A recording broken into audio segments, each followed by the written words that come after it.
Resident Evil Village is coming May 7th, 2021, and to give us our first taste, the PS5 now has the Maiden demo, a small slice of what we can expect from the latest in the series. Built, of course, using an updated version of the RE engine, you'll get a taste of what you can expect for next-gen Resident Evil as you escape a dungeon, enter a creepy mansion, and face off against one of the daughters of the Countess. Seeing Village plans to feature a larger open world the designers consider a character in itself, multiple enemies you'll face off against in packs, I'm left feeling both excited, but it leaves me wondering how the engine will keep up after seeing the Maiden demo does indeed dip at points to sub 4K 60fps. I have some theories on how they'll address this, which I'll get to in just a moment. First, it should be noted that the demo focuses on the character they call the Maiden, but in Resident Evil Village you'll once again be in the shoes of Ethan Winters as Chris Redfield turns his life upside down. Why? You'll encounter enemies who wield weapons, travel in packs, and you'll interact with villagers just trying to survive the day. I predict it not going well for them. This is going to be taxing on the engine if the demo is lurching already, so how could they offer a smoother experience? Producer Peter Fabiano did state that the demo doesn't feature combat or the blocking mechanics, so I'd imagine that this is their chance to show off the engine graphically, and it is quite impressive, but obviously they will adjust as necessary for the full release.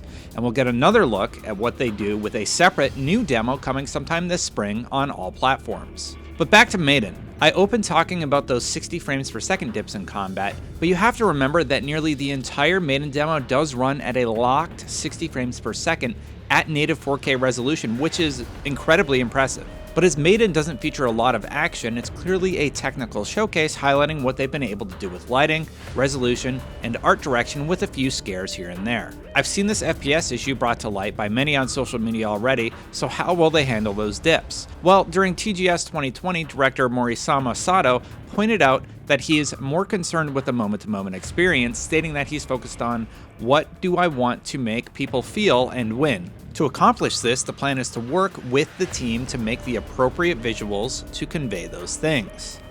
The RE engine used here has also been used for Resident Evil 7, Resident Evil 2, Resident Evil 3, and Devil May Cry 5, but for Resident Evil Village and this Maiden demo, the RE engine has been optimized for next-generation consoles. I think we got a peek of what it can do with the recent Devil May Cry 5 push to 120 FPS on Series X and PS5.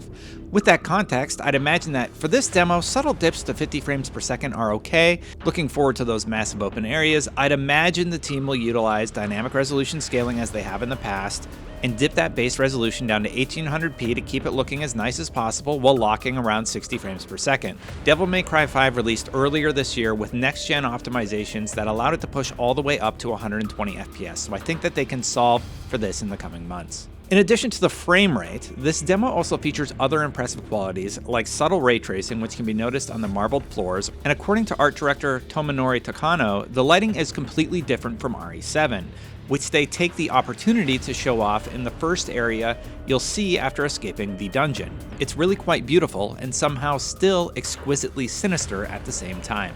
The one aspect that caught me off guard, which I think is an easy fix, was the low texture quality on the doors.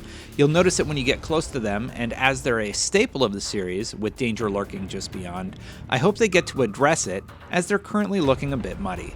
Other than that, the demo sets a lofty expectation for the full release of Village. For previous generation consoles, and noting Digital Foundry's original findings here, Resident Evil 7 targeted 1080p at 60 frames per second and hit around 40 to 60 FPS.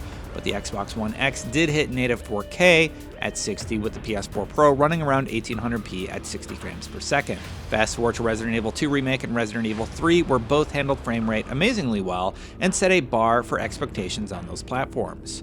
Village is developed with next-gen consoles and PC in mind, but the goal is to bring similar satisfying experiences to players on PS4 and Xbox One, according to director Tsuyoshi Kanada. With their history in mind, I would be surprised to see anything less than what they've already shown is their standard of quality.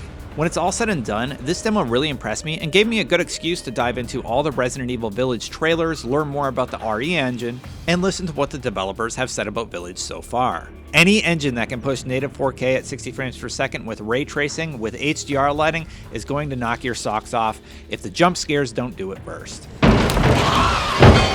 I cannot wait to see what launch has in store for the series. I'm your host Destin, and if you've watched this far, thank you for watching. For more on all things gaming, keep it right here on IGN. They're coming again!